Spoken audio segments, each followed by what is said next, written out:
નમસ્તે વિદ્યાર્થીઓ, હવે આપણે ધોરણ 12 ફિઝિક્સ ની અંદર ઉદાહરણ નંબર 12 વિશે વાત કરીશું. ઉદાહરણ 12 ની અંદર એક નળાકાર આપેલો છે અને એ નળાકાર માટે વિદ્યુત ક્ષેત્ર x અક્ષની દિશામાં આપેલું છે. બરાબર છે? કારણ કે અહીંથી આપણે જોઈ શકાય છે Ex વિદ્યુત ક્ષેત્ર x અક્ષની દિશામાં છે. ત્યારબાદ ત્યાં ત્રિજ્યા અને લંબાઈના મૂલ્યો આપેલા છે જે આપણે જોઈ શકીએ છીએ. હવે બીજું ખાસ જોવાનું છે કે નળાકાર જે છે એ નળાકારની ડાબી બાજુ ક્ષેત્રફળ સદિશ આ દિશામાં થશે અને વિદ્યુત ક્ષેત્ર જે છે એ આપણો જમણી દિશામાં થશે.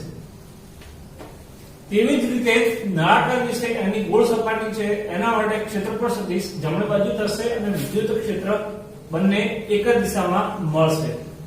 બરાબર છે? અને વક્ર સપાટી જે છે એના માટે વિદ્યુત ક્ષેત્ર x અક્ષની દિશામાં અને ક્ષેત્રફળ સદિશ એ એને લંબ રૂપે ઉપરની દિશામાં મળશે. તો હવે આપણે નળાકારની ડાબી બાજુએ ફ્લક્સ શોધીશું, નળાકારની જમણી બાજુએ ફ્લક્સ શોધીશું તથા નળાકારની વક્ર સપાટી માટે ફ્લક્સ શોધીશું. તો જોઈએ નળાકારની ડાબી બાજુએ ફ્લક્સનું સૂત્ર હશે phi l left side = E delta s cos theta. ડાબી બાજુ માટે -200 મૂલ્ય લેવાનું થશે. -200 ડેલ્ટા s એ આપણને આપશે ક્ષેત્રફળ અને વર્તુળ એટલે કે ગોળાકાર ભાગનું ક્ષેત્રફળ થશે pi r² ઇન્ટુ cos 180°. ધ્યાન રાખજો વિદ્યુત ક્ષેત્ર જે છે એ ધન x અક્ષની દિશામાં છે, જ્યારે ડાબી બાજુ માટે ક્ષેત્રફળ સદિશ એ ઋણ x અક્ષની દિશામાં છે. એમની વચ્ચેનો ખૂણો 180° થશે. cos 180 નું મૂલ્ય લઈશું તો એ આપણને મળશે -200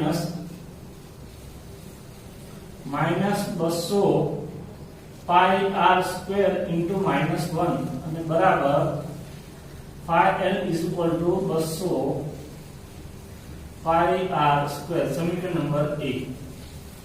બરાબર છે? હવે આ જ રીતે આપણે જમણી બાજુ જોઈએ તો કે આ જમણી બાજુની વર્તુળાકાર સપાટી અને તેના માટેનું ક્ષેત્રફળ સદિશ આ દિશાની અંદર. તો હવે જોઈએ આપણે નળાકારની જમણી બાજુ માટેનું ફ્લક્સ phi r તો ફરીથી એનું રીત સૂત્ર વાપરીશું Ex delta s cos theta.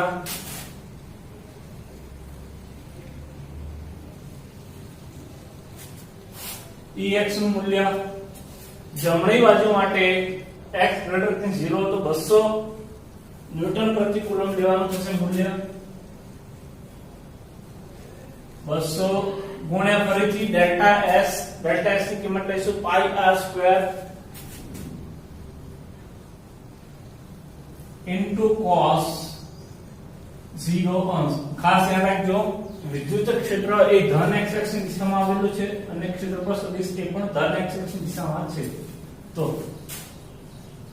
આ પણ થશે આપણો 200 pi r² phi r. હવે વક્ર સપાટીની વાત કરીએ તો વક્ર સપાટી માટે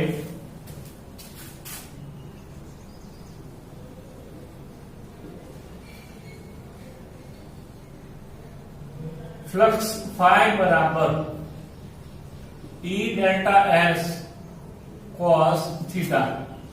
E નું મૂલ્ય 200 નું 200 જ રહેશે આપણા માટે. Delta s pi r l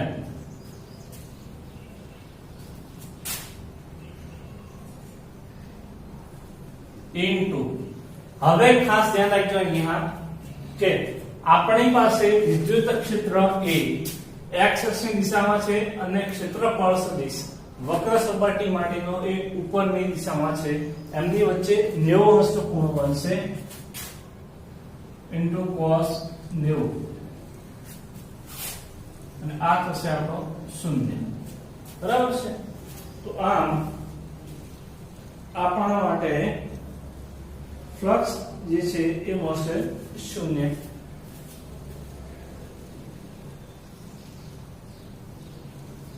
હવે કુલ ફ્લક્સ તો કુલ ફ્લક્સ phi બરાબર phi r l plus phi r બરાબર છે. તો phi લેફ્ટ phi l આપણને મળશે 200 pi r square plus 200 pi r square 400 pi r square કિંમતો મૂકી દઈએ. 400 ગુણ્યા 3.14 ગુણ્યા r ત્રિજ્યા આપેલી છે આપણને r બરાબર 5 ગુણ્યા 10 ની માઈનસ 2 ઘાત એનો વર્ગ અને આ બધાનું સાદું રૂપ આપશો તો તમને લોકોને કુલ ફ્લક્સ 3.14 ન્યૂટન પ્રતિ કુલમ I કેરેટ ન્યૂટન પ્રતિ કુલમ મળશે. તો આ ફ્લક્સ આપણે બંને વર્તુળાકાર બાજુ અને વચ્ચેની વક્ર સપાટી તેના માટે શોધ્યું. હજુ દાખલો પૂરો થયો નથી. દાખલામાં આગળ વાંચો તો આગળ તમને કહ્યું છે નળાકારની અંદર વિદ્યુતભાર કેટલો હશે. બરાબર છે. તો હવે નળાકારની અંદરનો વિદ્યુતભાર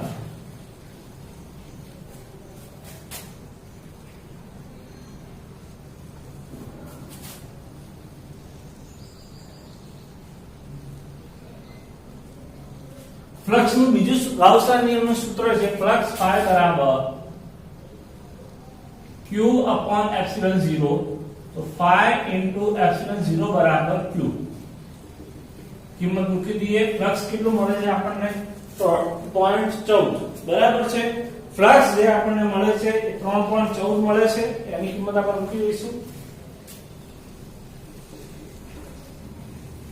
ગુણ્યા એપ્સિલોન 0 8.85 10 ની માઈનસ 12 ઘાત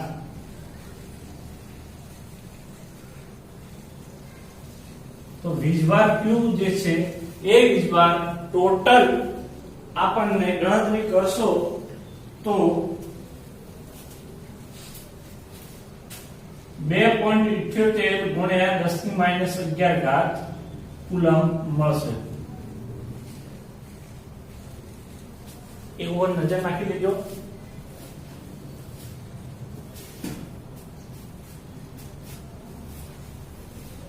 હવે ત્યારબાદ એના પછીનો દાખલો જોઈએ આપણે ઉદાહરણમાં. આપણે આગળનું ઉદાહરણ છેલ્લું ઉદાહરણ લઈશું. છેલ્લા ઉદાહરણ 13 ની અંદર આપણને એમ કહેવામાં આવ્યું છે કે એક પરમાણુ છે એની ત્રિજ્યા કેપિટલ R છે. પરમાણુના વચ્ચેના ભાગમાં ધન વીજભાર અથવા તો ન્યુક્લિયસ રહેલું હોય છે. આ ન્યુક્લિયસ જે છે એનો વીજભાર થશે Z E બરાબર છે. એટલે કે ધન વીજભાર અને એની આસપાસ ઋણ વીજભાર રહેલો છે. હવે આપણે અહીં પાઠ્યપુસ્તકમાં આપ્યા મુજબ કે પરમાણુને આ ત્રિજ્યાનો ગોળો લેવાનો છે અને એના સિવાય કોઈ અન્ય સ્મોલ r ની ત્રિજ્યા માટે સમગ્ર પરમાણુ માટે વિદ્યુત ક્ષેત્ર શોધવાનું થશે. તો અહીં કેપિટલ R એ પાઠ્યપુસ્તકમાં આપેલું છે એ પ્રમાણે પરમાણુની ત્રિજ્યા થશે અને સ્મોલ r એ આપણા માટે ગાઉસિયન પૃષ્ઠની ત્રિજ્યા થશે. ત્યારબાદ અહીં આપણે ત્રણ કિસ્સા લઈશું.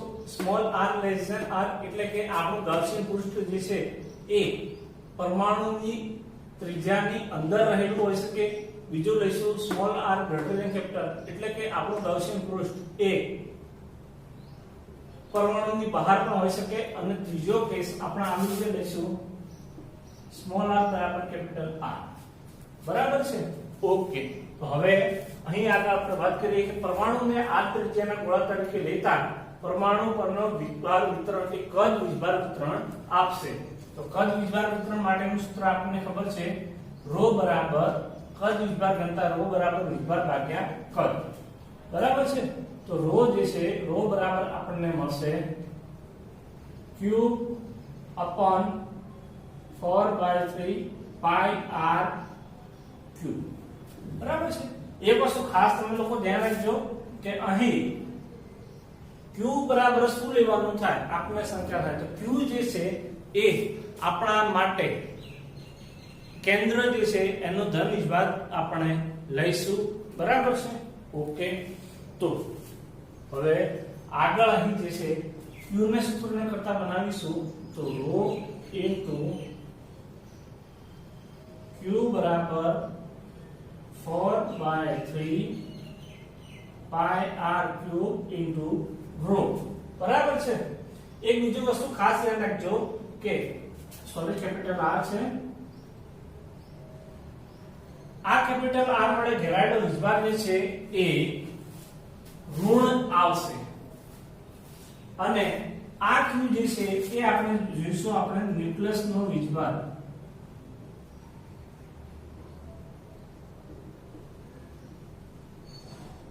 તો ન્યુક્લિયસ નો વિભાગ કેટલો થશે z * e કે જે ધન વિભાગ થશે અને આ ડાબી સાઈડ ની અંદર જે વિભાગ રહેલો જે છે એની સંજ્ઞા મળશે આપણને માઈનસ તો z * e બરાબર -4/3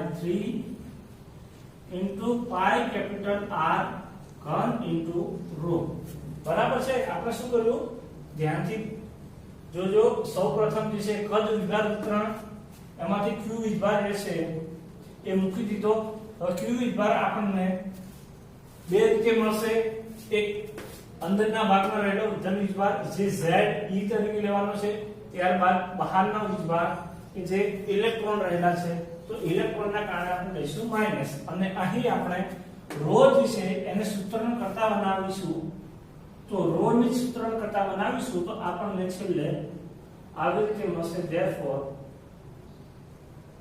row is equal to minus function minus ze into 3/4 ભાગ્યા pi r cube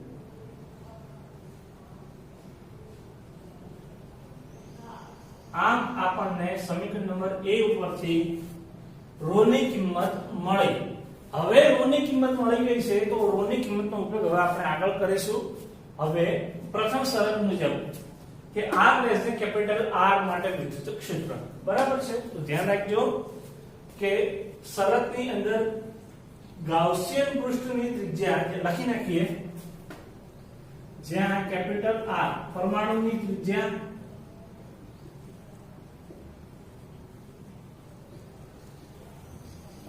અને સ્મોલ r ગાઉસિયન પૃષ્ઠની ત્રિજ્યા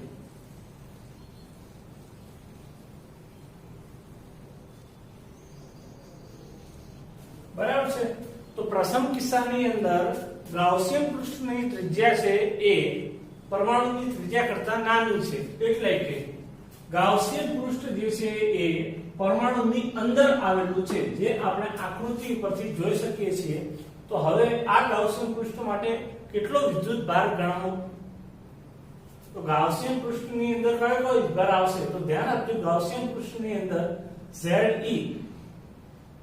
એટલે કે ન્યુક્લિયસ નો વિભાર આવશે પ્લસ એના સિવાય આ જે રિંગ બને છે એ રિંગ ની અંદર રહેલો ઋણ વિભાર પણ આવી જશે બરાબર છે તો હવે r less than capital R એટલે કે અંદરના ભાગની ગાઉસિયન સપાટી માટે વિદ્યુત ક્ષેત્ર E બરાબર E small r less than capital R પર kq upon r સ્ક્વેર ખાસ ધ્યાન રાખજો કે અહીં આપણે r ત્રિજ્યાની વાત કરવાની છે બરાબર છે પ્રથમ કિસ્સો છે પ્રથમ કિસ્સાની અંદર કિંમત મૂકી દઈશું q વીજભાર જે છે હવે આપણે q વીજભાર વિશે ફરીથી વાત કરવાની થશે કે q વીજભાર ક્યાંથી લાવીશું તો અહીં આપણે જોયું એ પ્રમાણે કે આ ગાઉસિયન પૃષ્ઠ વડે ધન વીજભાર પણ ઘેરાય છે પ્લસ ઋણ વીજભાર પણ ઘેરાય છે k upon r square into q બરાબર ze પ્લસ બરાબર છે ઇલેક્ટ્રોનનો ઋણ વિજભાર જે છે એની ગણતરી પણ આપણે અંદર કરવાની થશે, બરાબર છે। અને કદ વિજભાર વિતરણ માટે q નું સૂત્ર શું થશે? આના પરથી q બરાબર 4/3 પાઈ r³ * ρ।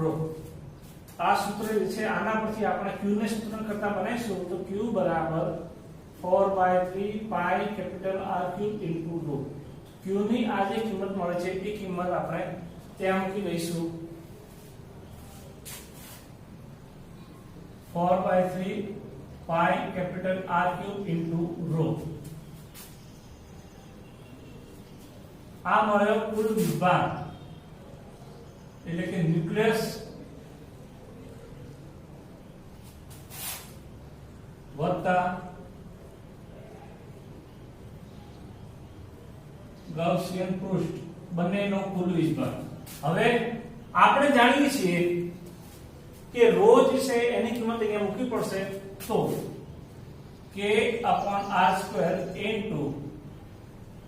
ZE plus 4/3 pi R³ into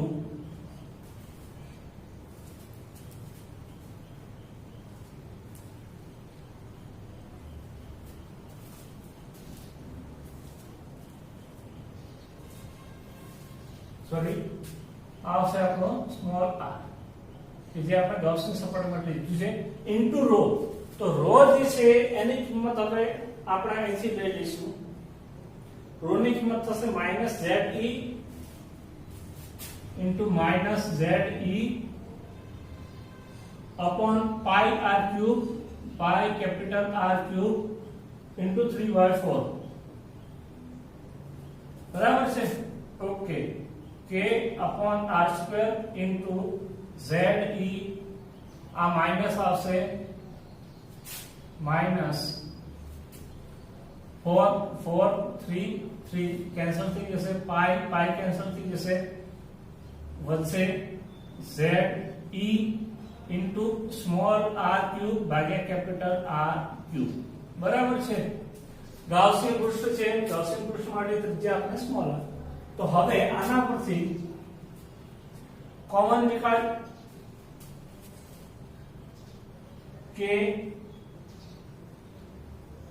ZE upon r² minus ZE small r³ ભાગ્યા કેપિટલ R³ r² બરાબર છે। આ વસ્તુ જે છે એને અંદર ગુણાકારમાં લઈ જઈએ k બરાબર 1/4/0 પણ લઈ શકીએ અથવા તો ZE upon r² માઈનસ અહીં r જે છે એની એક ઘાત લખી દેશે ZE into r upon capital R³ જે આપણને પહેલી શરત માટે વિદ્યુત ક્ષેત્ર મળશે અને એની દિશા સાથે k ની કિંમત 1/4π લઈ લઈએ તો 1/4π0 ZE upon r² minus ZE into small r upon capital R³ અને આની દિશા કઈ દિશામાં થશે તો ત્રિજ્યાવર્તી દિશાની અંદર વિદ્યુત ક્ષેત્ર મળશે બરાબર છે। ઓકે ત્રિજ્યાવર્તી દિશામાં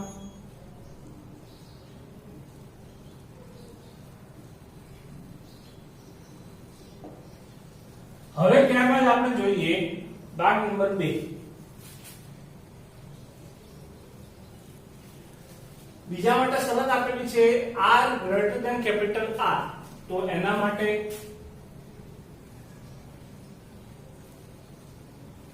વિદ્યુત ક્ષેત્ર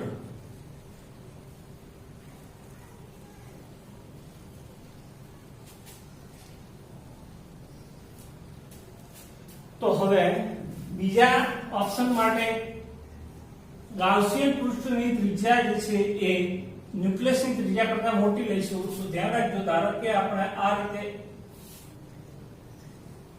એક પૃષ્ઠ લીધું કે જેની અંદર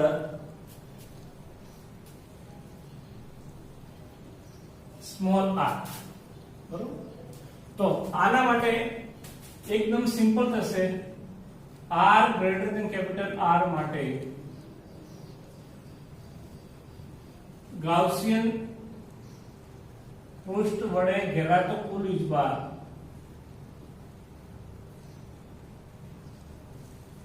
શૂન્ય થશે.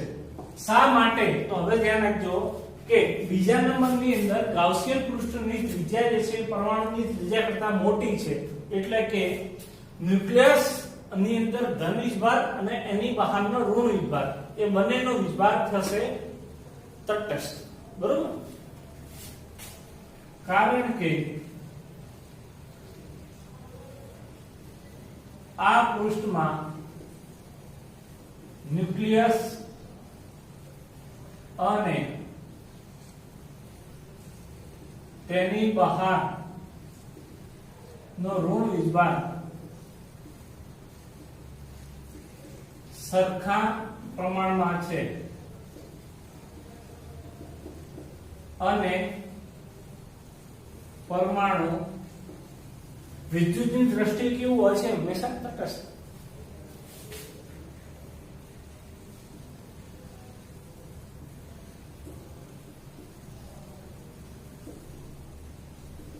ઓકે, પરમાણુ વિદ્યુતની દ્રષ્ટિએ તટસ્થ હશે, તેથી કુલ વીજભાર Q બરાબર 0 થશે અને therefore Q is equal to 0 અને E બરાબર 0. બરાબર છે? અને ભાગ નંબર ત્રીજો ભાગ બી લઈ લઈએ. નંબર 2 નંબર 3 R બરાબર કેપિટલ R માટે R બરાબર કેપિટલ R એટલે કે ન્યુક્લિયસ પરમાણુની જે ત્રિજ્યા થશે એ જ આપણું ગાઉસિયન પૃષ્ઠ થશે. બરાબર છે? તો ફરીથી આના માટે પણ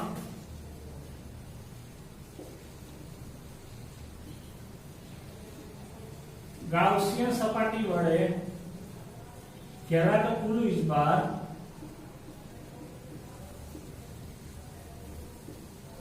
શૂન્ય થાય, તેથી વિદ્યુત ક્ષેત્ર E બરાબર 0 થશે.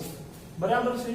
તો આમ આ દાખલાની અંદર માત્ર ને માત્ર પહેલા ભાગની અંદર કે જ્યારે ગાઉસિયન પૃષ્ઠ એ ન્યુક્લિયસની ત્રિજ્યાની પરમાણુની ત્રિજ્યાના અંદરના ભાગમાં લેવામાં આવતું હોય છે ત્યારે જ વિદ્યુત ક્ષેત્ર મળશે. બાકીના બે કિસ્સાઓમાં વિદ્યુત ક્ષેત્ર મળશે નહીં.